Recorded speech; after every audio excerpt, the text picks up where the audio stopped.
These two gunmen met online, and there are questions, and we heard the FBI agent talking about that. They want to find out more about what the true motivation was behind acting out here and killing the three people at the mosque. So let's bring in Amarnath Amarasingam. He's an associate professor at Queen's University. And I know on the one hand, we certainly don't want to be promoting or leading people to the kinds of online sites that these two people would have used, but what do we know about them?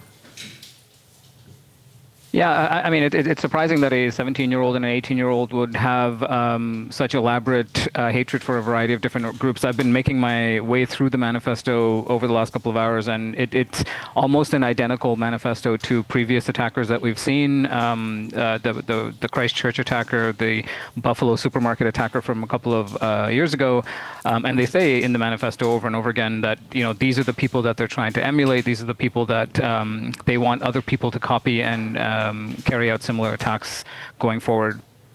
So it does seem to be fit kind of squarely within the what we call the neo-Nazi accelerationist milieu, in the sense of they want to bring society to an inevitable collapse. They feel like politics have failed, the left has failed, the right has failed, and now it's time for people to do something about it.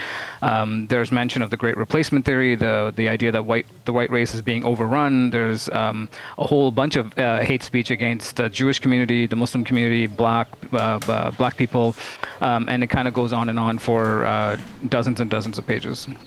What's it like for you to go through that manifesto? Must be obviously extremely disturbing. Yeah, I mean, as part of, I'm an extremism researcher, so I spend a lot of time in kind of the swamps of the internet, and so I've gone through a lot of manifestos in the past, and that's why the kind of structure is very similar, a kind of question and answer, back and forth. The symbols that they use, the fact that they even wrote propaganda on the weapons that they used is a tactic that's been used before. And so they're very much trying to tell you that they're copying previous attackers and that they're following in their footsteps, and they want other people to follow in similar footsteps as well. So these platforms that they're going on to, as far as I understand it, are not the ones that are controlled and owned by the big tech companies. So that makes it difficult, I guess, to try to put pressure on a company to regulate this or to watch this. In your research, do people, and perhaps these two teens, go to this site because they're looking for like-minded people, or do they go to this site and eventually get, I don't know, groomed or developed into being like-minded people? Probably a bit of both. I mean, these sites are, whether they had accounts on more mainstream platforms like TikTok and Instagram, we don't know yet. But they do seem to have been swimming in some of the more niche platforms, I guess, on social media, where they may have found each other. Where they met and how they met and how they became friends is still unknown. But in the sense of some of these darker platforms are much more difficult to regulate. They sometimes have founders themselves who are far right of the neo-Nazi bent, and therefore they're not necessarily conducive to listening to governments when they ask them to regulate their platforms and remove harmful content from their platforms and things like that, because that was the entire purpose of them creating that platform in the first place, is to kind of exist outside of the mainstream conversation. And so some of the details about how they met and where they met are still, I think, unknown. But in the sense of some of these darker platforms are very hard to reach, very hard to follow, and very hard to monitor on an ongoing basis. So, I mean, the huge question here, and perhaps unanswerable, would be, what do we do about this? Maybe I can narrow it a bit. Is there any sort of thing at the top of your list about either families or government should be doing? I think both. I mean, on the government side, Canada is going to be tabling an online harms legislation in the next couple of months. I was part of the online harms bill advisory board that was reconvened last month to talk about frontier threats in the sense of AI chatbots and companion apps and these sorts of things. And so some sort of legislation will be tabled in the coming months. And that, I think, is a fundamental step, because at the moment Canada has nothing.